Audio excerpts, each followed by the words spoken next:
celebrating success, learning from legends, and growing poppies. This is Tall Poppy Talk with Grace Lewis. Kia ora and welcome to Tall Poppy Talk. This is Grace. Welcome to 2025. I hope that it is treating you well. I am coming at you, because I always ask where and how are you today.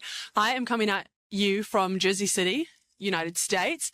It is very close to like New York when you think New York, Manhattan area, but it's not. It's in New Jersey. And it is -3 degrees Celsius. And I think that's like 28 Fahrenheit. I had these beautiful intentions to do this on the New York City skyline, because if you're listening, well, it kind of ruins the effect, but I'm putting this up on YouTube as well. So I was hoping to give a beautiful visual as the sun sets tonight. But as I mentioned, it is -3 degrees Celsius. I am appropriately dressed. I have gloves on and a big jacket and stuff, but that waterfront would have just been crippling with the wind. So I am coming at you from my apartment backyard area, which it's funny. Some people just walked by before and I got so shy, which I try to pride myself on not being, especially when you're creating content like this, but I definitely got shy and there's no hiding what I'm doing because I have a little mic and camera set up, but they've gone. So I'm feeling more confident. And this is going to be my apartment for just 1 week longer. I am moving to Amsterdam, the Netherlands, because it's time to kind of spread the wings some more. When I came to America on my rowing athletic scholarship, the intention was to do an undergrad and then head back to New Zealand. I did my undergrad, COVID happened, I did my master's, then I've stayed on to work. And while I really love it here, and anyone in my life knows I want to do some sort of hybrid thing between New Zealand and the States, which I can talk in depth about another time, I really want to go explore Europe in particular. I have great friends in Amsterdam, so the opportunity's there and I'm going to embrace it at least for a year. So watch out, which I'm going to talk about in a second. There's going to be some different content coming out for me as I try to learn the language and travel and talk to some more tall poppies abroad. But coming back to where we are now, you and I, 2025, I probably will put this out next week. Today's solo session is all about the title of Slow is Smooth and Smooth is Fast. Even as I was thinking of the title, I was like, okay, what sort of intention do I want to set for 2025? I am personally someone who loves New Year's goals, I wouldn't even say resolutions, New Year's intentions is what I like to call it, because it does serve as an opportunity to reflect on the year that's been, on what you hope you'd achieve, what you're stoked that you achieved, what maybe things you saw others do that inspired you or motivated you. And coming from New Zealand, the end of the year time, Christmas, if you celebrate, or New Year's just serves as this great time to slow down. School's finished. A lot of companies either take a formal break or they really lean up on the team. And so you can really have the opportunity to slow down. Spend time with family, which can always spike stress. Spend time with friends or by yourself. And I always thought it was the best time because we were at the beach, we were camping. You could really get out of your routine, slow down and think about what are some of the things I love about life? What are some things that aren't going so well? Who are some people that bring me a lot of joy? And who are some people that honestly I could spend less time with? And the whole spending less time doesn't necessarily mean in person. I think it's so relevant in 2025 to talk about social media and the impact it has. We know everything online's curated. It just is. And if it's not even curated, it's a snapshot, a very brief snapshot that can form a big misconception. And so if there are certain celebrities, influencers, sports people, regular people, in your life, in your community that just make you feel bad about yourself, you don't need to necessarily unfollow them, but you can just, turn off notifications or posts or something. Do something that's going to be in your best interest, because if it's making you feel bad about yourself and it's serving no other purpose, I just think let's not, I think social media has been such a great tool for me to stay connected with people and find awesome, inspiring, motivating communities, groups, etc. And if you use it in the right way, it is bloody epic, but it can be brutal. So I don't need to preach to the choir of, people hearing this, but just know, take a moment to be like, it's okay if I maybe want to unfollow or just restrict access to things because it's not making me feel good. I think this time of year is a beautiful, perfect opportunity to reflect on how and why we're feeling certain ways in interactions or situations or environments, because I am a New Year's goals girly. And as a part of that, I wanted to share that as we launch into this next season, I've switched up the look a little bit. I am still going to continue to have conversations with tall poppies because as I reflect on the past 2 years with the podcast, the things that have brought me the most joy are having a connection with someone that then I can produce and edit and package it up into a digestible podcast that then you listen to at the gym or in your car or on a walk. And we have this connection and sort of parasocial experience of the conversation. And that's just super special. And I don't want to lose that at all. But a goal of mine is to sprinkle in more of these solo sessions, because things that I love the most about podcasts that I really engage with, I feel connected to the host. I feel like I know their personality. And honestly, I hesitate in previous times to really share too much of opinion because it is 2025 and there is something so permanent about the internet and podcasts and what you put out there. So unless I feel like I'm confident and educated in an area, I'm just going to kind of shut my mouth. And I think most people should do that, especially on like public forums like this. However, I do want to kind of give you a bit more background into what I'm doing and what's motivating and steering me, because I think that hopefully something can be taken away that will benefit you. So as we head into 2025, and as I mentioned, I've been reflecting on what I loved about 2024, what's been going well in life, some things I'm excited to maybe switch up and refine and see what happens there. I would say the podcast, there's been over 110 guests, which is insane, so cool. And the biggest thing I've learned from 110 guests is I need to slow down. Because slow is smooth and smooth is fast. And when you're pumping out an episode every single week, there's just no time. And it's me. It's a one-woman show. There's no time to really reflect or contemplate for too long because I have a full-time job and like other endeavors I'm pursuing, right? And so I have just not been given enough justice to my guest or to myself. But these last 2 years have served as an absolute crash course in how to do podcasting, right? And I've researched for those interviews, come up with the questions, coordinated with other people's timetables, time zones, and then produced and edited and then tried to market what I'm doing because I want to, share it with other people. And that crash course has taught me so many lessons. And I just wanted to share some of like the tough lessons I've had to learn because I think it's refreshing to hear. I would say the biggest one I learned early on is I cannot wake up at 4 a.m. and think that I'm going to be, ready to roll for an interview because I'm trying to match someone's time zone. I had to be a bit firmer and not to say yes to everyone. If they say, oh, I can do 9 p.m. New Zealand time. In the beginning, I would just say yes because I was so hungry and eager to get a guest that if that meant waking up at 3 a.m. or 5 a.m., I would do it. And it doesn't do them or me any justice to have me in a sleepy, incoherent state, because no matter what, you have to wake up at least an hour before that to try get in the zone, and then you're just not functioning. And so that first lesson, I would say I've learned, and I didn't learn it the first time. I had to do it a few times, right? Of you do have to put yourself first, not because you matter more, but because you're actually not going to do the other person justice if you're turning up at 60 or 70%, right? You're just not your best version of yourself, and that doesn't do them many favors. It certainly doesn't do the listener any because I'm not getting the most of their time. So learned that pretty early.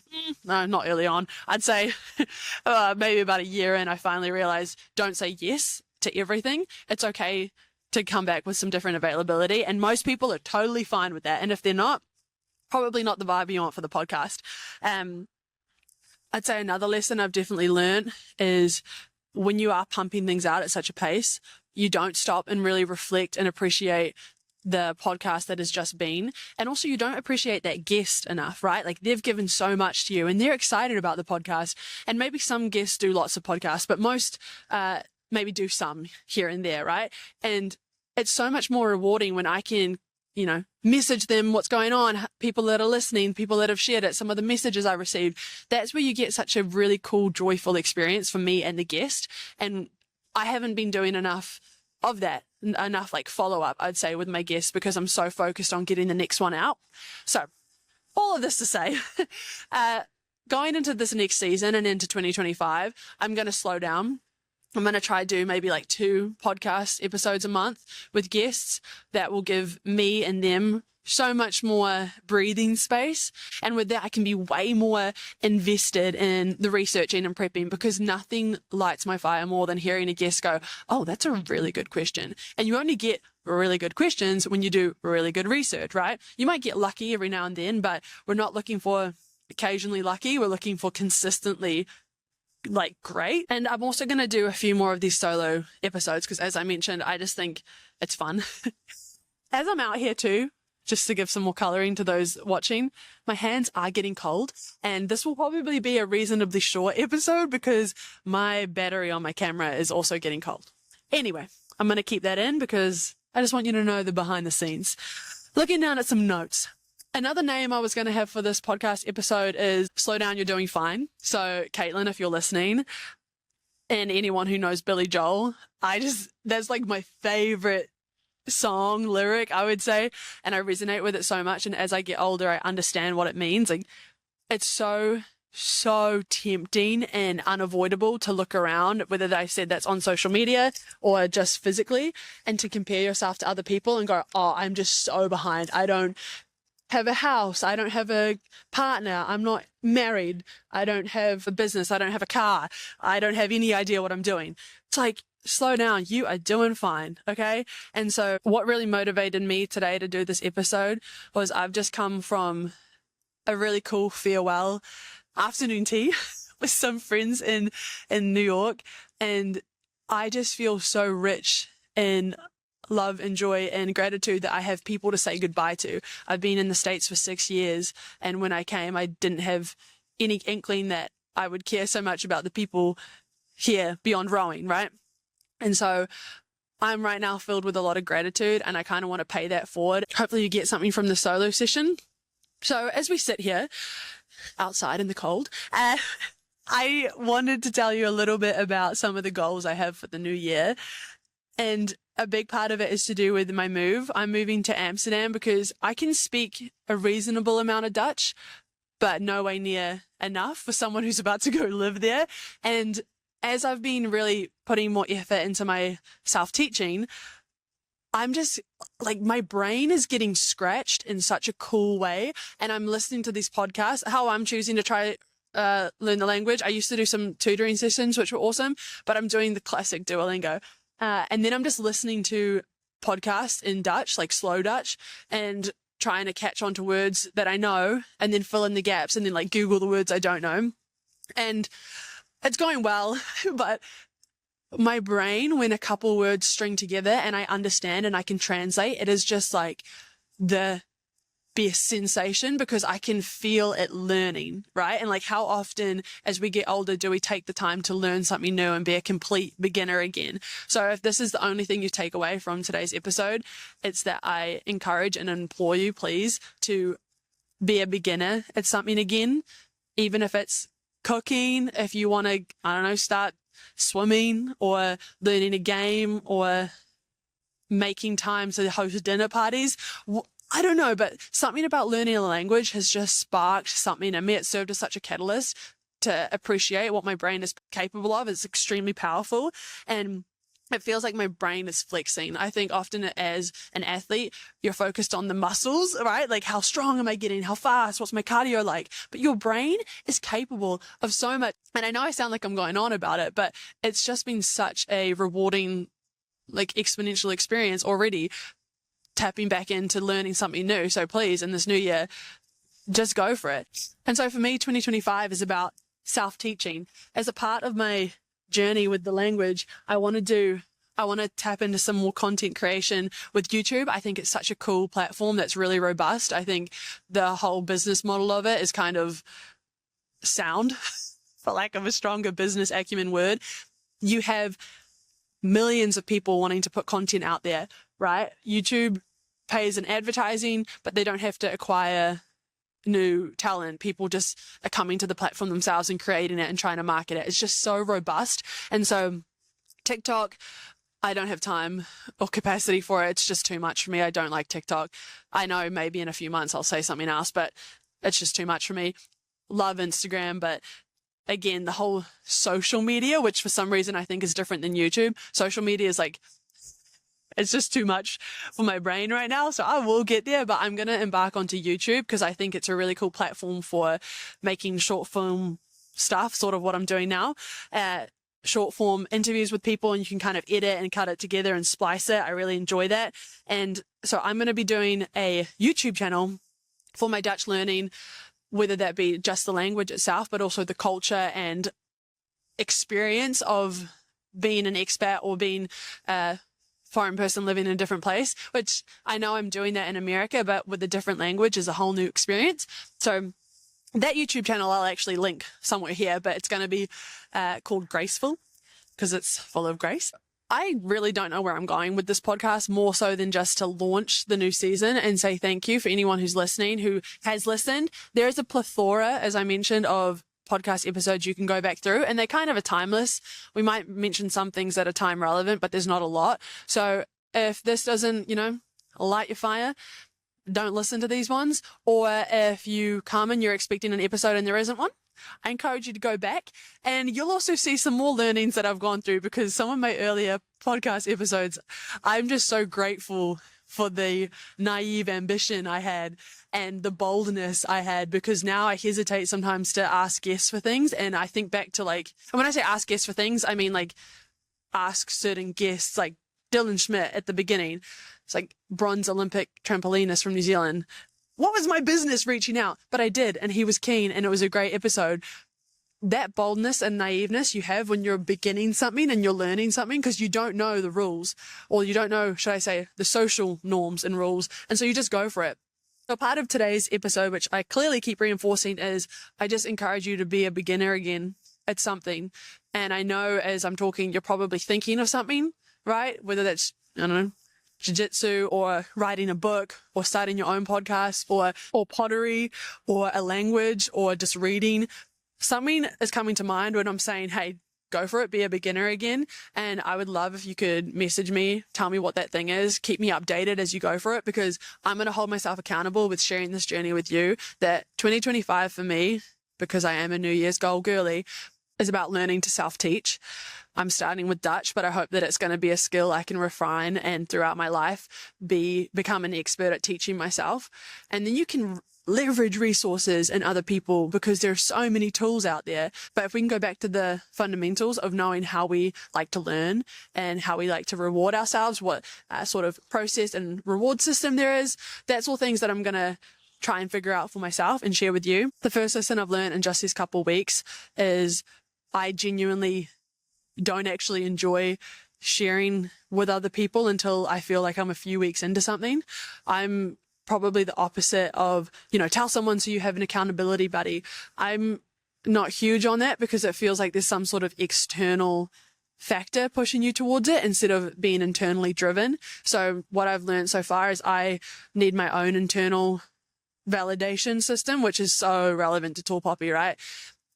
Instead of relying on other people to be where you get your validation from in this learning process, it's fully internal, because I'm the only one who knows if I can understand someone speaking Dutch, right? When I hear something, I'm the only one who knows if those neurons are firing and clicking in my brain. And when they do, it is just a feeling that's unlike anything else. And I don't think that could come from anyone externally saying, oh, good job, Grace, you understood that. No, it's like this internal fire. So that's what I've learned so far. I'm going to keep you posted as I'm learning more and more. I just wanted to wish everyone a happy 2025. I know the holidays are a really tough time for some people. It's also really fun, but I acknowledge that it can be hard because it brings up feelings of reflection, or you get put with family and friends who maybe don't make you feel so great, and there's all these other things. So I just want to acknowledge you and say I see you, and that while there are lots of good feelings happening, there are also potentially a lot of not so good feelings, or goals that you'd hope to have achieved in 2024 that you didn't even come close to. And I just want to leave you with this note that good things and bad things can happen at the same time, right? Whether that be it's your birthday and you're having a dinner with friends and you're so happy, but you also just lost your job, right? While losing your job sucks, especially if you're not expecting that. Having this experience with all your friends and people around you who love you, like that's a great thing, right? And you feel this tear of like, well, what should I be feeling? I know this is a really unique, random example, but there are way more intense ones that I don't feel like bringing up. But in that example, it's right. You can be happy that you have this love and good food and people around you, but you can also be distraught because you feel unstable and you're concerned and you're all these things. You can feel two emotions at the same time. And I'm not saying that you need to compartmentalize them, but just give yourself grace that you can feel two emotions and that most people will and do. There's kind of lights and shadows in all sense. So I know I kind of spoke in circles on that part, but I think if you get me, hopefully you get me. And I said I would leave you on that note, but I'm just going to say one more thing. In the last 110 episodes, I have completely undervalued my impact, right? I would sell myself short in the sense that I'm putting everything on the guests and that's why people are listening. I'm always preaching with the podcast that you should celebrate success. And I mean that, but it's so much easier to celebrate other people's success. So I have decided to really hit this year with a self-confidence and to celebrate my own success and appreciate that people listening to the podcast aren't just coming for the guests, they're also coming for me. And so this episode has been a tough one to do, but I'm proud of myself. So I'm going to acknowledge the pride I have in myself. It's a personal victory. And I just thank you for allowing me to speak at you, speak with you. I encourage this to go both ways, please. But I just thank you for being a part of this process because the learnings I have made about myself through this process really cannot be described or defined through this. And I'll probably spend the rest of the season trying to, express to you how much I appreciate you listening. But I always struggle to wrap up these solo sessions. So lots of araha, which means love in Te Reo Māori. Lots of araha to you. Happy 2025. And please, I encourage you to message me with any questions or your own personal 2025 New Year's goals and the new thing that you want to learn, because I would love it if we could be on a learning journey together. So with that, I will be coming out with an episode next week. We have Georgia Patton. Speaking of learning something new, she founded her business back in 2019 and it has just grown. So Board to Boss, sorry, that's her podcast. Board George is her sunglasses line and it is exquisite, high quality, yet affordable sunglasses. Board to Boss is her podcast. She honestly does so much. So anyway, that episode's coming next week. I feel like it sets the tone right for 2025 season. We've got a few really great guests already lined up, but slow down. Slow is smooth, smooth is fast. You'll be hearing of me less, but hopefully you'll be hearing of me in a way more impactful, engaging, exciting way, because I think slowing down is going to allow me to give so much more to you and to the podcast, and I'm really excited about it. So anyways, love you. Can I say love you? I don't know. I guess I do. I need to go pack because I'm 1 week out and I have not started. But hey, all I know is that in the Netherlands, it rains a lot. Goodbye. Thank you so much for listening to Tall Poppy Talk. We'll see you next time. Feel free to check us out on socials, YouTube, and the website. Thanks for today's guest, and we'll see you all next time. Take care.